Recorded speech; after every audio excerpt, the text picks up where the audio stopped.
Welcome to Real English Podcast. I'm Brindy. And I'm Annie.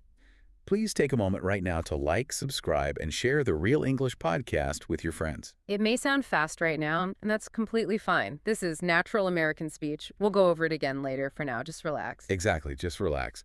So think for a second about the smell of a brand new box of wooden pencils. Oh, I love that smell. Right. Or the sharp, loud sound of a fresh backpack zipper opening up for the very first time. That is such a specific sound, it really takes you back. It really does. No matter how old you are or, where you live in the world, those small sensory details immediately bring your mind back to one specific time of year. Definitely. And today, our mission is to guide you through practical, everyday American English vocabulary. Yeah, we are focusing completely on the words, phrases, and the cultural traditions of the back-to-school season.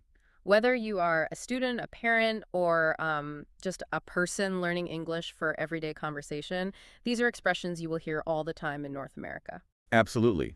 We will explain the meanings and the fascinating reasons behind them slowly and clearly. So, before anyone can step foot inside a classroom, the long summer holidays have to end. Right, the summer vacation. In places like Canada and the United States, students usually get a massive 2-month break during July and August. We call this summer vacation. Historically, this long break existed so children could help their families harvest crops on the farm. I always found that so interesting. Today, though, it is simply a time to rest and play. Yeah, but as August comes to an end, the air gets a little cooler. And this specific time of year is known as the back-to-school season. It is a busy, exciting, and, sometimes stressful time because families need to prepare. And a huge part of that preparation is shopping. The phrase we use is back-to-school shopping. Because millions of students need supplies all at the exact same time, stores compete for business by offering massive sales. Right. A sale is when an item is priced much cheaper than normal. And to advertise these sales, stores will send colorful papers directly to your mailbox. We call these papers flyers. Flyers, yeah. Yeah. A flyer shows you pictures of the discounted items. You might open your mail, look at a flyer, and see a big sign that says, pencils, 50% off. Beyond just pencils, students obviously need clothing. We call these school clothes. For most public schools in North America, students do not wear formal outfits. They just wear normal, comfortable, clean clothing. But some schools do require a school uniform. Right. A uniform means every single student wears the exact same outfit. Yeah. So maybe black pants, a white button-up shirt, and a specific tie. It is actually quite rare in some places, though. Like in Canada, only about 10 to 20% of schools use uniforms. Oh, wow. Really? I didn't realize it was that low. Yeah, it is mostly private schools or religious schools that require them. The public school culture really values letting students choose their own clothes. But in many other countries around the world, uniforms are the standard rule everywhere. Exactly. Now, once the clothes are sorted out, you have to gather your school supplies. These are the everyday tools you need to survive the academic year. The most important item is the backpack. Which people also call a book bag, right? Yeah, book bag. This is the large fabric bag with 2 straps that you wear on your shoulders. Inside that backpack, you will usually carry a 3-ring binder. A binder is a hard plastic folder. It is called a 3-ring binder because it has 3 metal rings inside that snap open and closed. Right. You use it to organize loose pieces of paper. Wow. And alongside your binder, you usually need a notebook. A notebook is simply a bound book of blank lined paper for writing down your thoughts and lessons. And to actually write in those notebooks, you need specific tools. The first is a pencil. Pencils are made of wood and graphite. They are great for math or drawing because if you make a mistake, you can remove the mark. Exactly. To do that, you use an eraser. And because the wooden tip gets dull after a while, you also need a pencil sharpener. That's a tiny metal tool that shaves the wood away to make the point sharp again. Your second writing tool is a pen. A pen uses liquid ink, so the words are permanent. You cannot erase them. The third essential tool is a highlighter. Highlighters are great for English learners. Yeah. A highlighter is a thick marker with very bright neon ink. You pull it over important words in a book to make them stand out. I always found the history of the highlighter really fascinating. Oh, yeah. Why is that? Well, almost all highlighters are bright yellow. And there is a very specific practical reason for that. Really? I just thought it was a nice color. No. When highlighters were invented, early copy machines and photocopiers could not see the color fluorescent yellow. Oh, wow. Yeah. So a student could highlight a book, make a copy of the page, and the highlighted color would completely disappear on the new copy. That is a brilliant piece of practical design. And because you have all these small items, pens, pencils, erasers, and yellow highlighters, you need a place to store them. Right. Students keep them in a small pouch called a pencil case. I want to pause here for a second because it sounds almost like back to school functions as its own major holiday. It really does. You have the special traditions, the specific shopping rituals, the seasonal sales, and you even buy special clothes just to celebrate this one time of year. It really is a cultural event. The preparation builds a lot of excitement. Now, to help you sound natural when discussing this season, I will say a phrase and I want you to repeat it out loud. Repeat after me. Back to school. Go ahead and try it out loud. Back to school. Great. Now let's try the next one. School supplies. Say it with us. School supplies. You are doing wonderfully. So you have your fresh clothes, your new backpack, and your pencil case is full. Finally, the big day arrives. We call this the first day of school. In North America, the first day of school almost always happens the day after a national holiday called Labor Day. Right. Labor Day is on the first Monday of September, so the first day of school is usually around September 6th or 7th. The morning of the first day is a massive tradition for parents. Oh, it really is. Before the child is allowed to walk to the bus, the parents will make them stand on the front porch of their house in their new clothes, holding their heavy backpack, to take a photograph. It is a sweet way to document how much the child grows every single year. After the photo, the student leaves for the school day. The school day refers to the specific hours you are required to be inside the building. Typically, this runs from about 8:30 in the morning until 3:30 in the afternoon. If you are an older student, like in high school, your schedule works a bit differently. High schools use the semester system.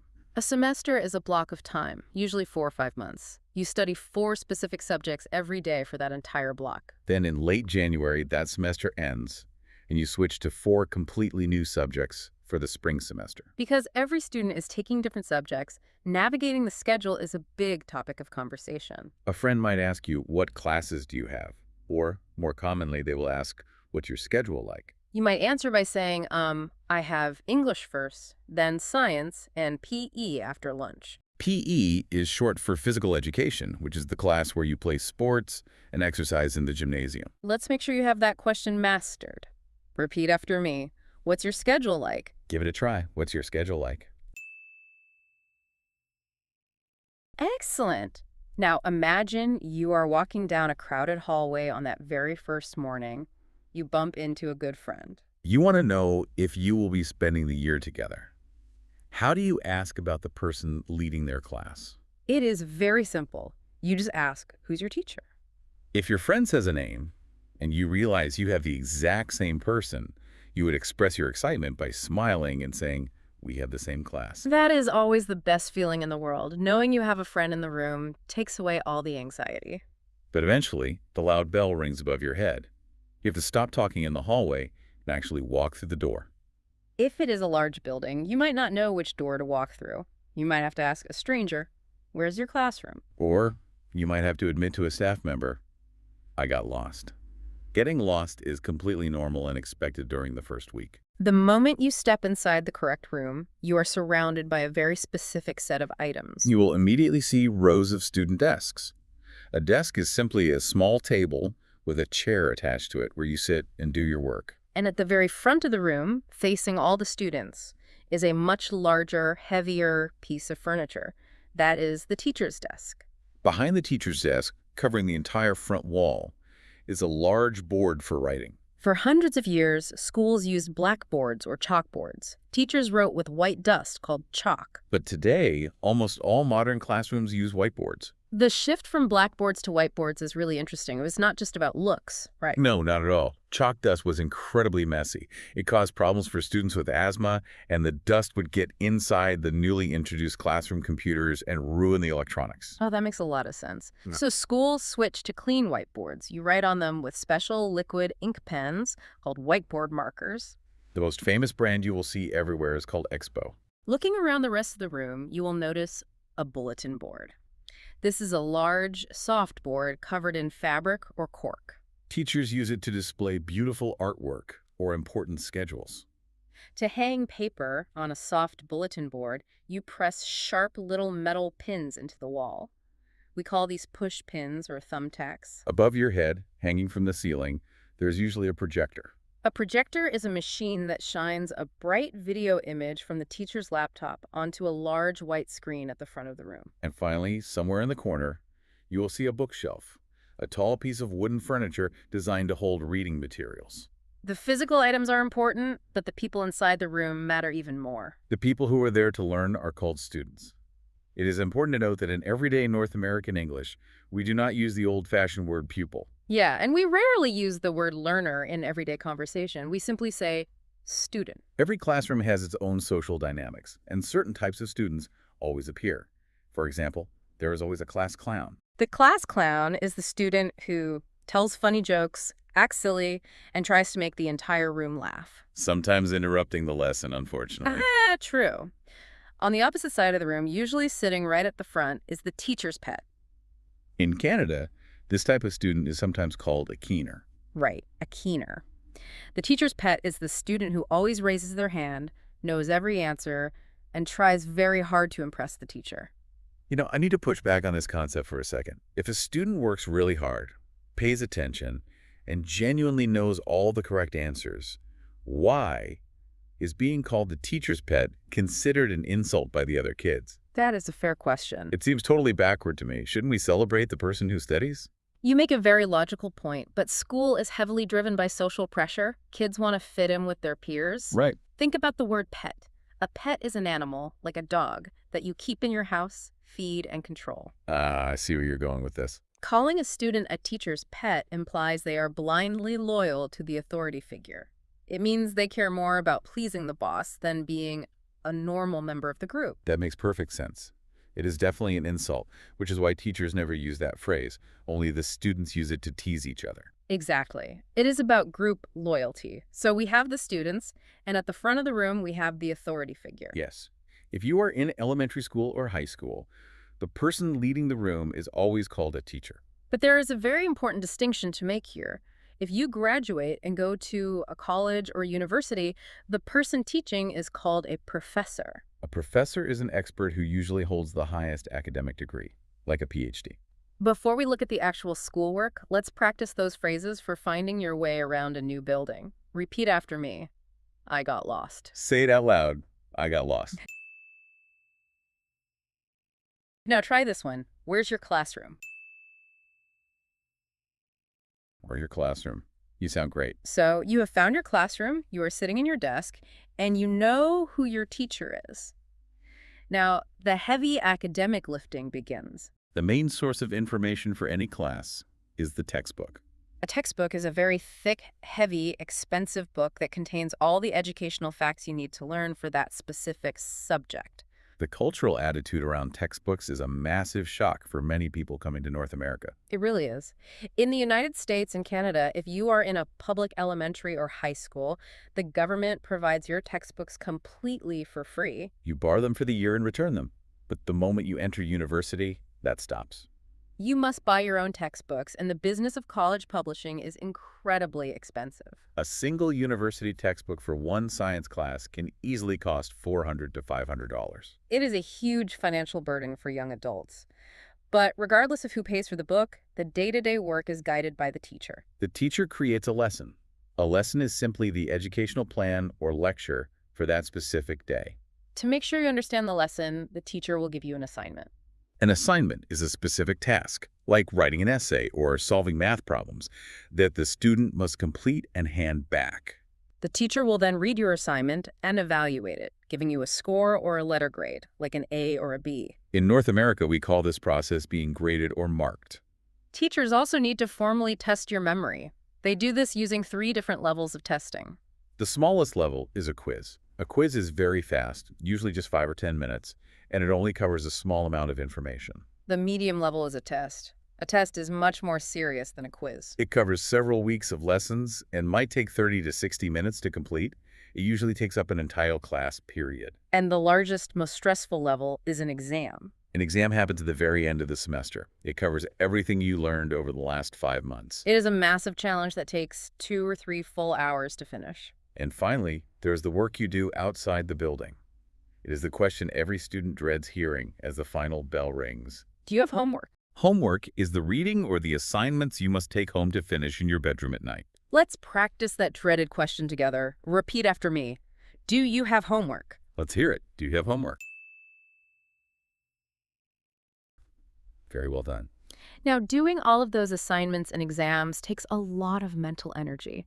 Students cannot focus forever. They need breaks, and eventually the long day has to end.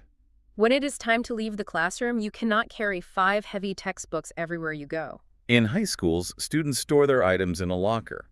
Lockers are tall, narrow metal cabinets lined up along the hallways. They act as a student's personal home base. To keep your locker secure, you use a combination lock. This is a heavy metal lock that requires you to spin a dial to a secret code of 3 numbers to open it. Sometimes high schools get so crowded with new students that there are not enough metal cabinets for everyone. When that happens, the school forces you to share a locker with a friend, which requires a lot of organization. Throughout the day, students get time away from their lockers and desks. For young children in elementary school, this break is called recess. Recess is the scheduled time when children are sent outside to run around and play on the playground.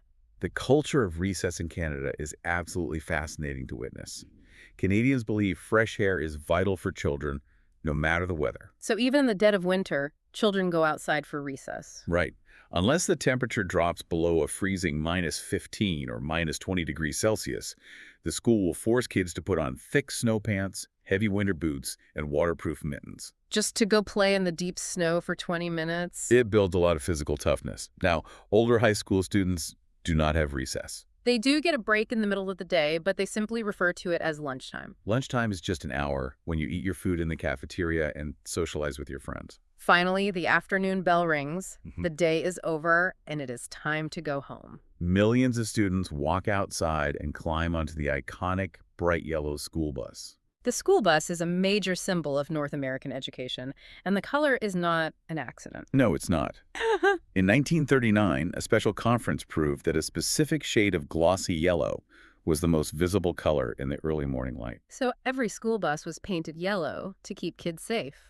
Safety is truly the biggest priority for these buses. The traffic laws regarding a school bus are incredibly strict. When a bus stops on the road to let children off, a mechanical stop sign swings out from the side of the vehicle, and bright red lights start flashing in every direction. If you are driving a car behind that bus, you absolutely must stop your engine and wait. If you drive past a stopped school bus while its red lights are flashing, it is considered a severe crime. The police will give you a massive ticket and a huge financial fine. You must never pass a stopped bus. The drivers of these buses are often amazing members of the local community. There is a wonderful story about a teacher's grandfather who lived in a rural area. Every single morning, his grandfather would wake up before the sun, milk the cows on his farm, wash his hands, put on a clean jacket, and go drive the yellow school bus to ensure all the local kids got to school safely. Wow, that's dedication. Then he would return to his farm to work the fields all day, only to get back in the bus in the afternoon to bring the children home. The school bus connects the whole community. That is a beautiful example of how education is a shared community effort. Now, to help you absorb how all of this vocabulary sounds in real life, we are going to perform a short, natural role-play conversation. Imagine it is the morning of the first day. Listen closely to the rhythm of the speech. Hey, Annie, ready for the first day? I think so. I'm a little nervous. What's your schedule like? I have English first, then science and math after lunch. Nice. Who's your English teacher? Mr. Brown. Lucky. I heard he's a great teacher. I hope so. I just don't want to get lost. Don't worry. You'll be fine. Thanks. Have a great school year. You too. That is exactly how you will hear students talk in the hallways.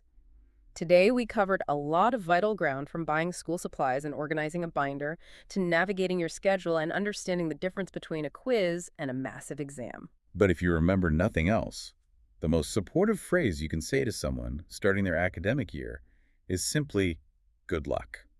It really goes a long way.